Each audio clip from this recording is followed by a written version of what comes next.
Hello, cosmonauts. Today we are going to be exploring what Reddit asked people who had a one-night stand that turned into an actual nightmare. What happened? Answer 1. Technically not a one-night stand, because no sex happened, but I think it still counts. When I was 21, I worked in a bar and met a really cute girl who asked me to go home with her after my shift. I didn't own a car at the time, and she did. So she hung out for a bit and drove me out to her place that was a good 20 miles outside of town, but this lovely cabin on the lake. As soon as we walk in, she grabs some shot glasses and pours out 4 shots of gin. I tell her I'm not really a gin fan and would rather drink anything else. She said, "Your loss," and downs all 4 of them. She was about 110 pounds at best, and that gin hit her hard. She became almost instantly hammered and was slurring and stumbling around, trying super hard to get me to fuck around, which I was super not into in this situation. I eventually get her to lay down in bed and try to sleep it off.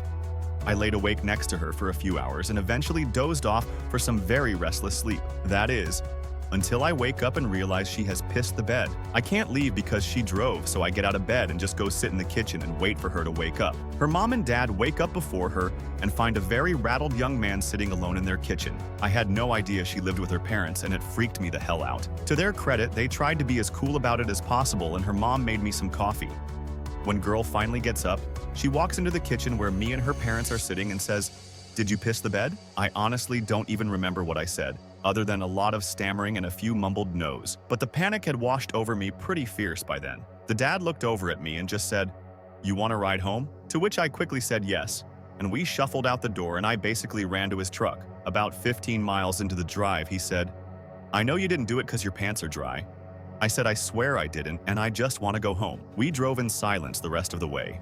A few days later, a girl I bartended with said, "I hear you met my sister the other day." She didn't find any humor in this story, and surprisingly, her sister was still claiming I was the bedwetter. I had to find a new... Answer 2.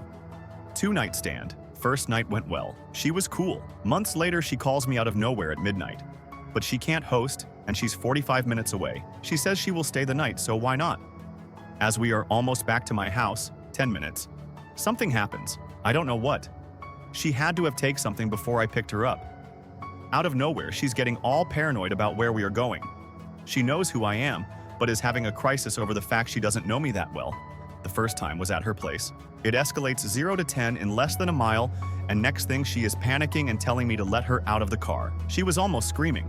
I found a gas station and pulled over. She jumps out and starts pacing frantically while calling someone. I start telling her to calm down, and that backfires as she is screaming at me again. How can I calm down? Why did I do this? I don't know where I am. Leave me alone. People are starting to look at us and she is shouting at me to go. I could hear her talking to a friend to pick her up. The area was safe, so I decided, all right, I'll leave then. I didn't want to, but me staying was causing her more anxiety. I drove down the block but pulled into a lot so I could watch and make sure she was okay. Well, someone had called the cops. So about 10 minutes later, as she's sitting on her phone, they pull in. At first, the cop is just talking to her, seemingly asking if everything is all right. Even from afar, I could see her begin getting amped up again, swing her arms around and shouting. She left in handcuffs. I still don't know what happened, but it had to be drugs. Answer 3. This happened to a friend of mine. We hadn't seen each other in years and got together, shared a bottle of wine, and decided to go downtown. I called another friend to pick us up since we've been drinking, and he came and got us. On the drive, she became increasingly paranoid and started talking in gibberish, saying, "We need to leave, we need to go back." My friend who was driving was like, "Okay, this sucks, but yeah, I'll take you guys back home." She then punched me in my face and passed the fuck out. She was way too messed up from just splitting a bottle of wine. I stopped talking to her after that night. Years later, I got a call from another friend and found out she passed away. Turns out she had a horrible pill addiction. Answer 4. Not me, but a guy I had a great one-night stand with who told me this story. He went home with a girl, but when they got to her, she started getting really weird. He decided to take off, but she locked him in and hid the key. For those unfamiliar, many houses in the UK are locked from both inside and out, so you can't get out without a key. It's insane. So he was literally trapped in this psycho's house, started talking crazy about how in love they were and crying and all that. He excused himself and squeezed himself out the tiny bathroom window to escape. Told him I couldn't believe he was still willing to risk it after that. Answer 5. She got drunk the following night and texted me, between 1 and 3 a.m. when I was asleep, angrily about liking another girl's Facebook post, but not liking her. The nightmares. New profile picture. When I woke up in the morning, I read it all and basically responded with, "Wow, I'm really sorry that I made you feel that way. I think after only one date, We didn't really get to that point of discussing social media boundaries like people would in a relationship. I appreciate you being honest with me, but this is a little overwhelming and it was nice going out with you. She apologized and tried to say that she didn't mean it, that it was just her drunk and acting out and to give her another chance. Literally the following night, she got drunk again and texted me a slew of messages about how I must not be attracted to her, must not care about her, etc., all while demanding that we stop texting and have a phone call. I informed her that I was at work, at a busy fire department, and couldn't talk. She was unfazed by this and insisted that I was manipulating her and punishing her by refusing to talk. Long story short, I blocked her and she called and texted me from a fake phone number app, to the point I had to get a new number. Answer 6. So there was this bar literally right next to my apartment at the time, right? I go in one night, have a few drinks, end up back at my place with this woman. We do our thing a few times, and when we wake up in the morning, I assume that was that. Wrong. She sticks around the whole day and I'm not rude or anything, so I just roll with it. She stays again, we do our thing, no biggie. Day 3 and me and my roommate are fairly confused, so I go about it delicately. Hey, shouldn't you let someone know where you are or something? Like, wouldn't this worry anyone? She responds with, oh, I did, we're all good. Okay, whatevs. 5 nights. 5 nights, I serve as a bed and bang fast to this total stranger. Then she took me out to a really nice brunch at this upper scale restaurant the next afternoon when we woke up and left me there. No ride back to the apartment or anything. Not so much a nightmare, but baffling to say the least. Hey you, if you enjoying the video, subscribe for more histories. Answer 7. I've had a lot of one-night stands. One of the worst, I went to the local dive bar where I frequently went. It was pretty chill and the bartenders would get rid of dudes who weren't getting the hint to leave me alone. But one guy was cool and we'd chatted a few times before. I bring him home one night and he is fairly sober but can't maintain an erection, so he put on a cock ring which just looked so painfully tight, and I was worried.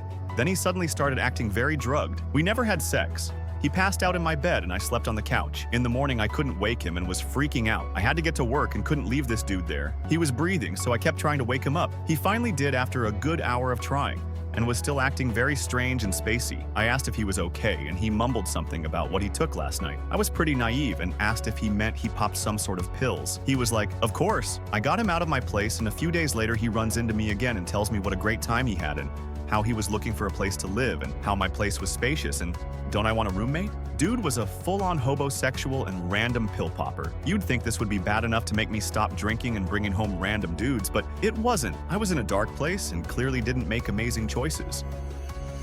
Answer 8. Oh God.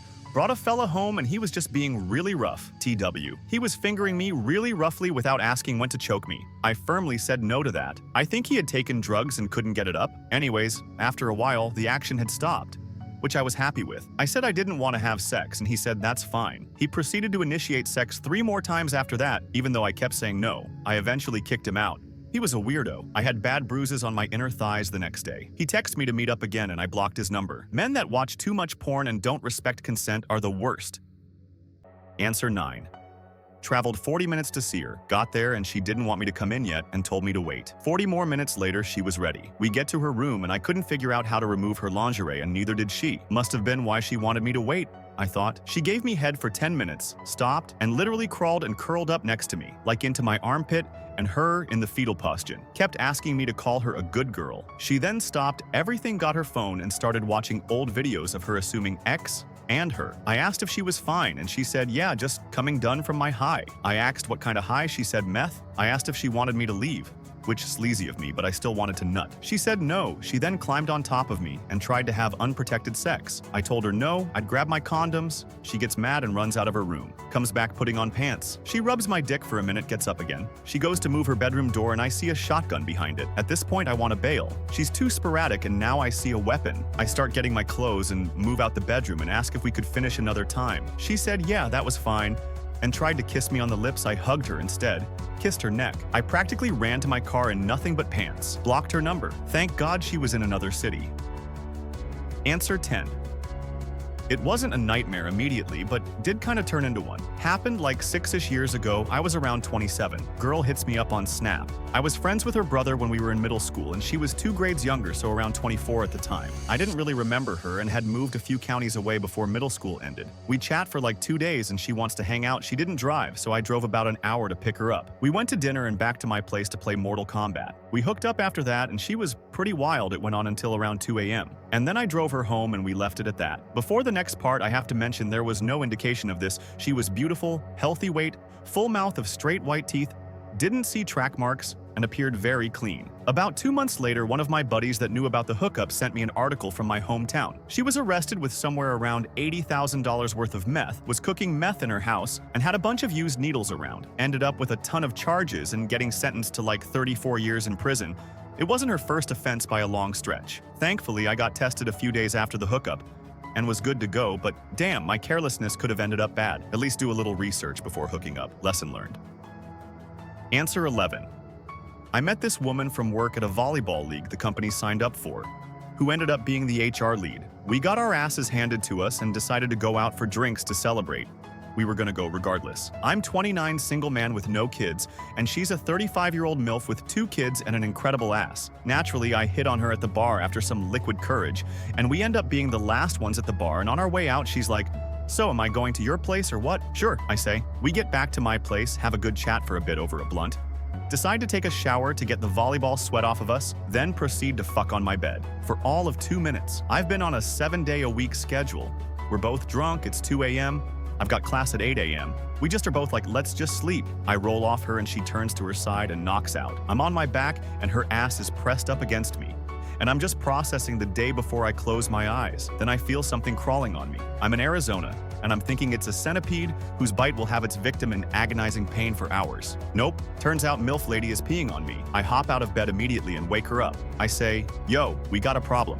You just pissed my bed." After a brief silence, she just says, "No." She rolls back over and passes right the fuck back out. I'm just like, what in the ass is going on right now? I snag a sheet off my bed and go into the living room and pass out. I awake to her frantically trying to clean up, muttering to herself in frustration. She comes out into the living room, sits on the couch with me, and I say, "You're the first girl to ever pee on me," and her face just collapses into her hands. She apologizes profusely and promptly leaves. I go into my room and my fitted sheet is just balled up, sopping wet at the foot of my bed. There's still a stain on my mattress I see every time I take off my sheets to wash them.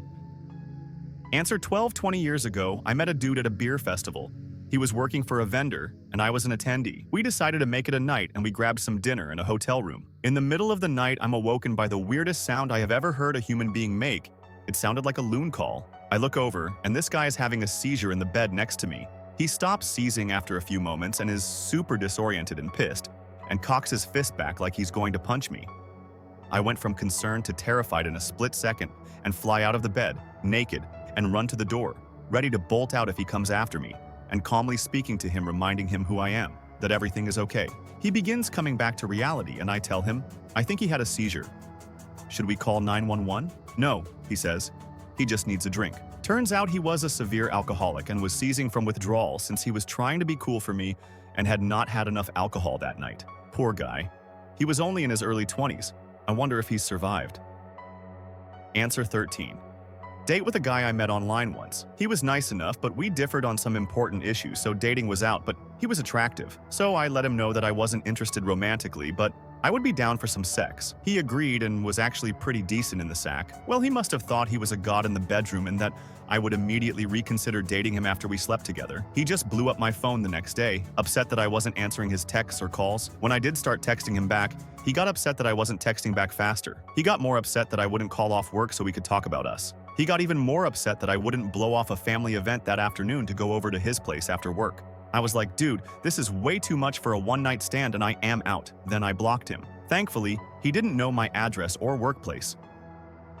Answer 14. Drinking at the bar with a cute date. Drinking White Russian cocktails. If you don't know what they are, it's got a lot of cream on top. I take her back to mine, and as we are doing doggy style, all the motion of clapping cheeks, I can feel the cream sloshing around inside of me, wanting to vacate my stomach. But I was close to busting too. I thought I could at least finish before I went to go vomit, so I power through. As I go to pull out and come on her back, I end up throwing up onto her back at the same time. Slip and bash my head on the dresser drawers. This poor woman washed me, the sheets, and tucked me into bed and stayed with me because she was worried for my safety.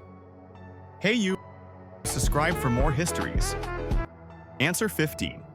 Met this girl through app and were hooking up casually. She'd always come to my place as I lived alone and she lived in a low-income estate. She would constantly want me to choke her, which I wouldn't do, which should have been red flag enough. However, one night she turns up, we have sex on the couch, and then she starts getting a bit emotional. It seemed like she might have taken something before she arrived as she was acting a bit erratic. Then she starts sobbing, saying, "We killed someone." I'm like, WTF, but she continues indicating that her and friends from estate got into something. Needless to say, I was trying to change the subject before I learned too much, and managed to drop her home after that. Didn't see her again after that, but she would text me saying she sees my light on from street when she was passing by and wanted to come up. I used to keep my light off at night until I moved out.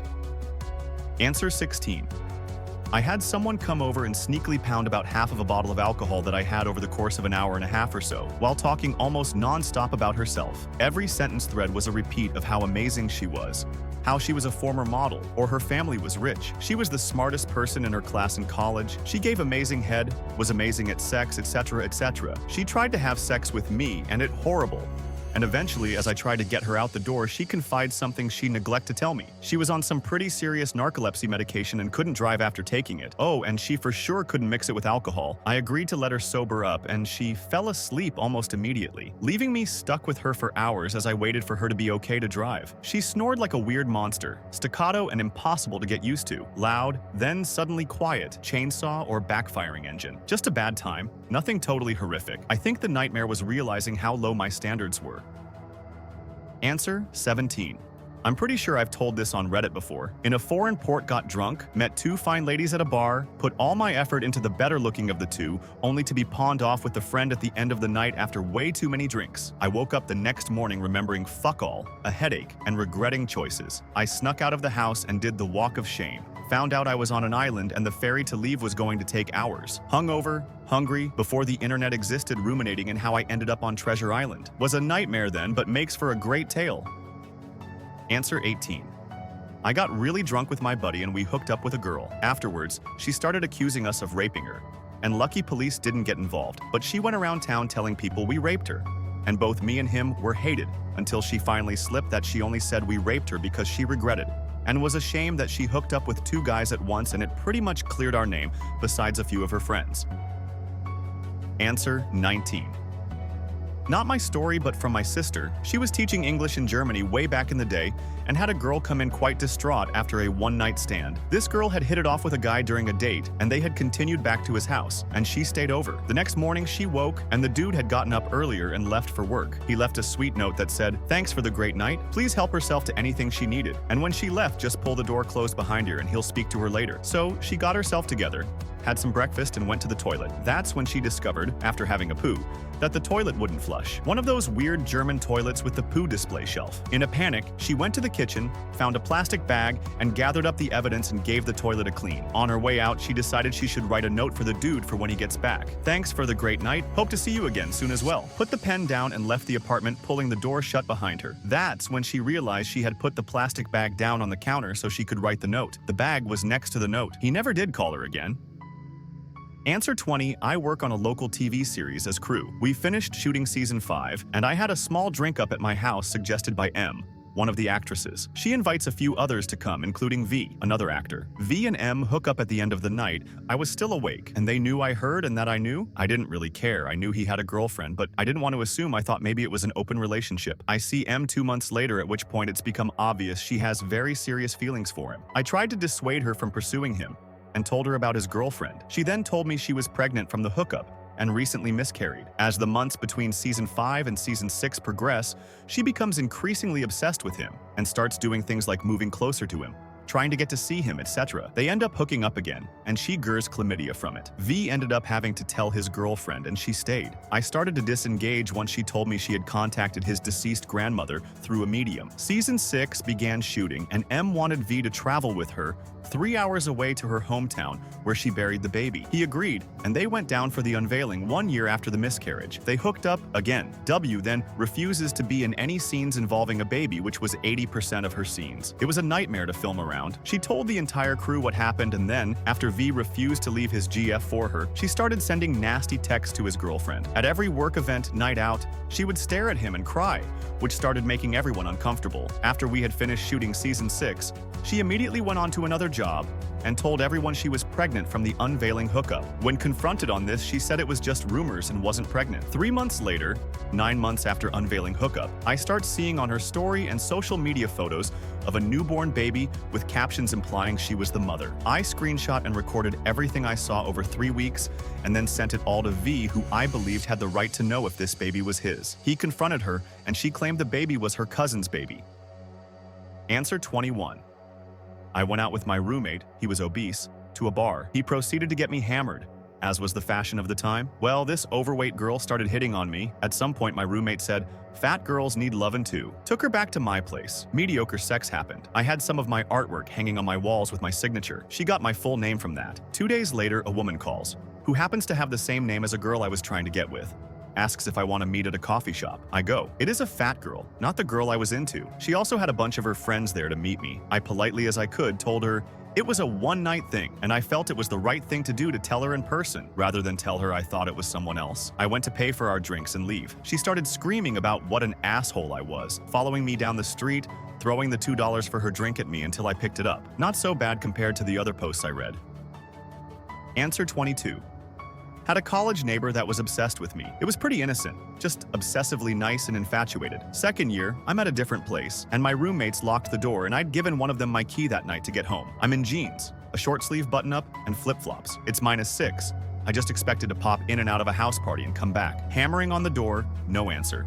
To the point I thought it'd break. Calls unanswered. Knocked on the neighbor's door, no answer. So I lay on our couch outside for an hour, shivering, until I started to feel warm. Advanced hypothermia. So I call her. An hour after that, she takes me back, wraps me in a blanket, and have the one-night stand. Because, I was flirting with death, and she was being aggressive. Then, months of obsessive phone calls and showing up at my door and stalking my classes. Trauma dumping my messages, asking me to see her family. It was a lot. Answer 23. Happened in a not-too-distant past. Had a booty call, so I went to her place. We talked for a bit. I started feeling a bit sick. We took things to the bedroom after we were done. As I was laying on the bed, my discomfort starting to increase more and more. A few minutes after that, and I was above the toilets, vomiting, God knows what. Oh, and I had diarrhea too. I basically spent the rest of the night in the toilet. She obviously couldn't sleep either, so I ended up going back to my place during a moment of calm. I was sick for the whole day after that. Someone asked and were. Something very similar happened to my now partner, haha. We were on date April 5th, and I thought it's time for him to stay over. We hadn't had sex yet. He comes round, we order pizza, and we're watching a film, all good. Suddenly he said he felt a bit sick and went to the bathroom. Proceeded to spend the next hour throwing up and apologizing to me. He gained composure and said he was going to nip home for a shower. He lived 10 minutes away. He went home and didn't come back. The next day, he told me he'd fallen asleep in the tub with the shower running and was actually sick for about 3 days after that. Poor lad. He was so embarrassed. Haha. We've been together about 7 months now, but I still enjoy teasing him about it. Answer 24 had a very near miss. To cut a very long story short, a female friend who was very sweet but somewhat crazy, especially under the influence of alcohol, suddenly came on to me very strong on a night out. She was all over me in the taxi home. We didn't end up doing anything when we got home because my housemate was there, who she had a very recent history with, and the whole moment kind of dissolved. The nightmare part is when I texted her about it a couple of days later, she claimed to have absolutely no memory of it, and said she was freaked out. She was definitely prone to getting blackout drunk and doing impulsive shit, so I could believe it. But I just had a cold chill reading that message. I could have been accused of rape so easily if things had gone slightly differently and she woke up the next morning next to me. Answer 25. She wanted to just fuck, so she came over, and when we got naked, I saw she had scars, a lot of scars, and that she was into knife play. I am but only as a threat with no actual cutting involved, and she kept telling me she had one kink that she didn't want to tell me. But she kept bringing it up and wouldn't shut up about it. Eventually I caved and asked, and it turned out to not only be something I am not interested in, but I was actively repulsed by. Fetishism. Told her politely I wasn't into that. Then she shut down, didn't talk, and was incredibly awkward until I offered to drive her home. I am no longer doing one-night stands after this. That was enough for today, Cosmonaut. I'll wait for you in the next travel.